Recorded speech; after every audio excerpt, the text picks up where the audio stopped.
Hi everybody! I wish everyone a happy new year and I hope you had a very great time with your friends and family.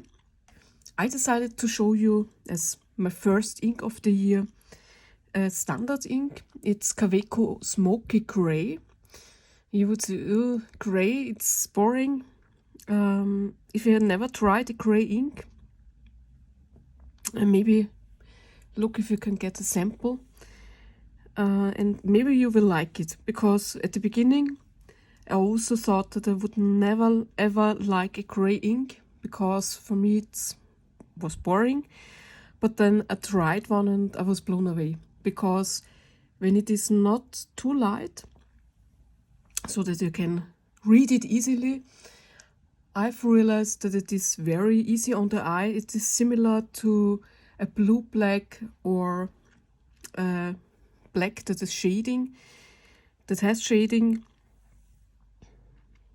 and I really like it when I write with it. But now back to the Kaweco ink. You see it here in an old 30 ml bottle. Kaweco is selling them now in 50 ml bottles. What's interesting is, and I don't know if the camera will pick it up, bring you closer, because this ink here in the glass, it looks a little bit brownish and pink in it, which is interesting. Maybe here you can see a little bit of this pink color.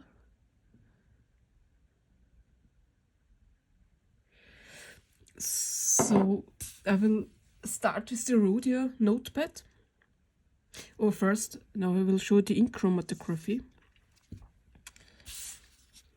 because here you see already we have here a nice dark gray line that does not move much. Then we have here a light gray, and then we see here soft lavender purple, and here is very light a soft rose color, but I'm not sure if this rose color comes from this lavender purple. So very interesting. I really didn't expect to see this in the chromatography. I earnestly thought that there would be a brown, because this gray is a very warm ink, a warm gray, and to my eyes it looks not like a purple gray like Diamond Earl gray, but it's more like a brownish gray.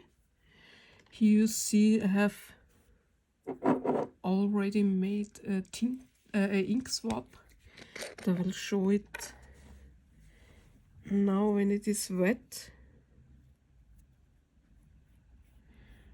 And here you see this, maybe a little bit this lavender color, but it dries to a neutral gray, which I find very interesting. You also see this in the writing.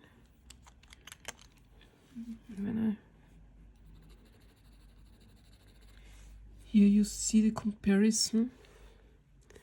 This one is the older one, the dried one. And you can see here maybe a little bit how it is brownish at the beginning, but then dries to this nice neutral standard gray, I would say, which has also a very warm tone to it. Here you see them. Here you see it in the different nibs, the Lamy nibs, and I also have put it in a Twisby 580, which writes a little bit wetter than the Lamys. And here we come to the dry times. You see here it's not very wet in the Lamy Safari with 10 seconds from the extra fine to the medium nibs, 15 seconds in the broad nib as well as in the Twispy. It also has 15 seconds. And here you see the water resistance, and this ink is very water resistant. You can easily read everything that you have written. You can see all the dots, all the lines. So this is another reason why I like normally gray inks, because most of them are water resistant. And especially here, you see here the Smokey gray. Now I will show you the ink on the cream colored Rhodia Gold book. Here you see there's a nice contrast against this cream colored paper. Here it is on the whole page, so you can see, you can really easily read the ink.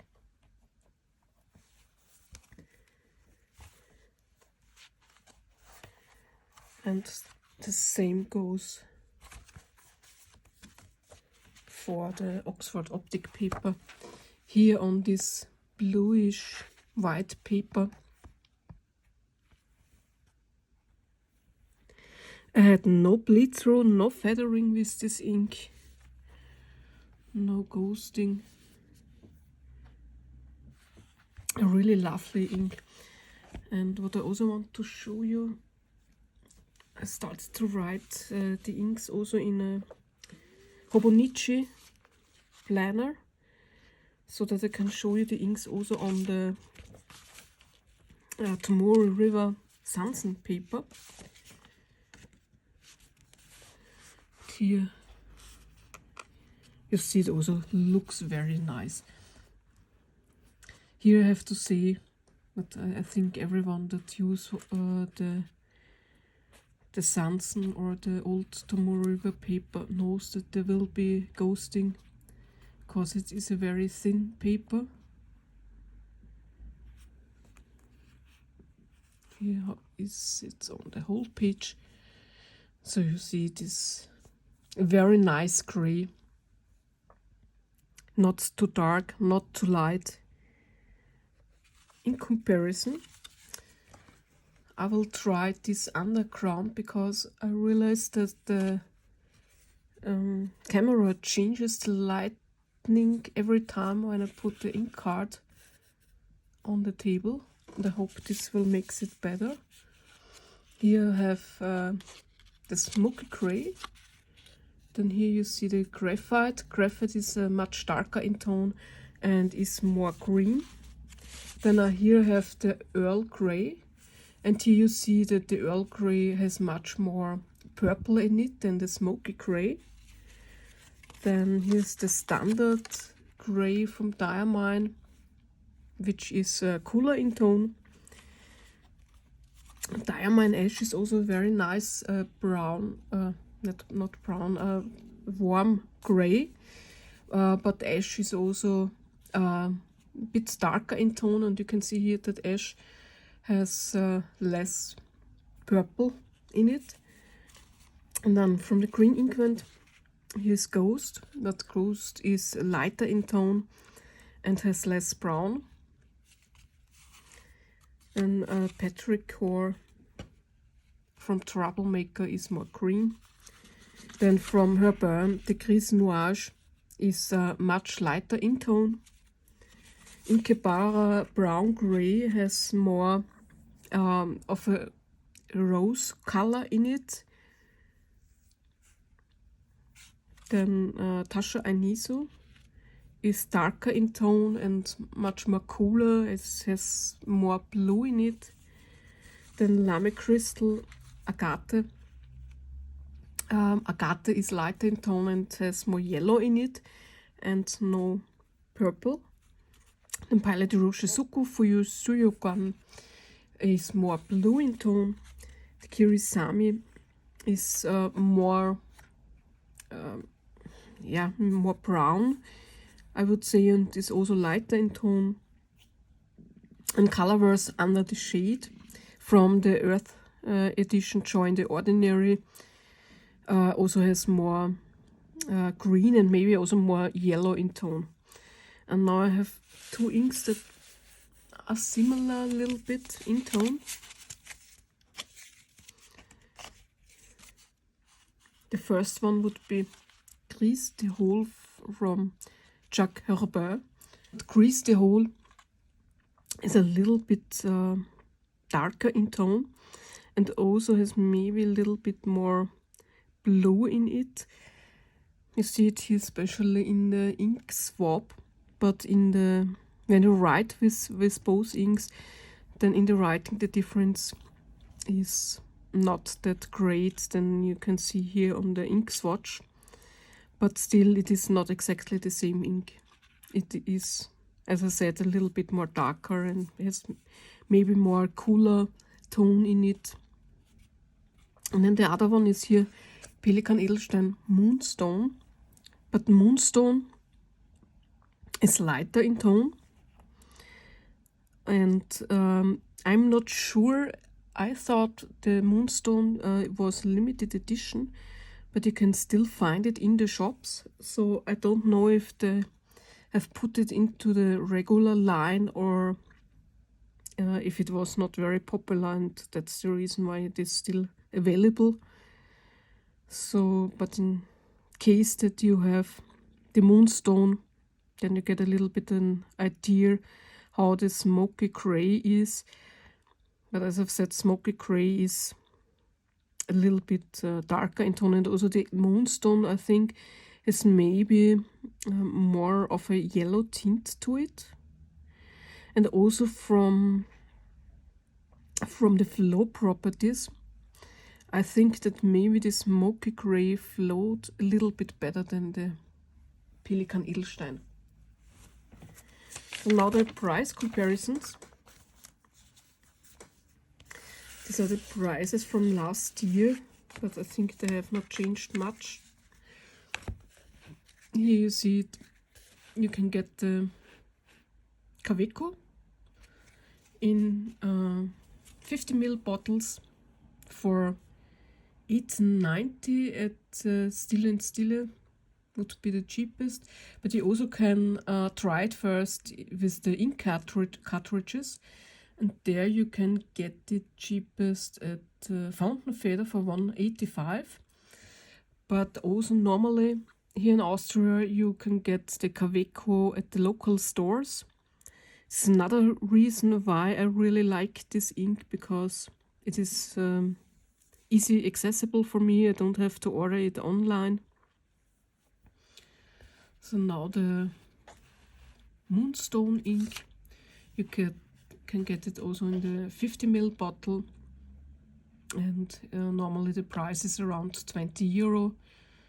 So Stille and Stille has it for 19.90, or also Fountain Feather. And then the Jacques Herbin, you can get it in 15 ml if you want to try it. The only shop where you can get it in the 50 ml glass bottle is Casa dello Stilografica in Italy. You will pay 5 euro for it. And then I also have written out the 50 ml bottle. You can get it Papier and Stift for 16.90 euro. And there are also ink cartridges. And I only found it at the Fountain Feather or Cult Pens, and a Fountain Feather would be cheaper with 7 euros. And if you want to try a sample, you can also get it at Fountain Feather, but I'm not sure. I guess the sample alone would be around 2 euros normally. So, but in case that you want to try the sample first. So this was today's ink. I wish you a wonderful day. See you. Bye bye.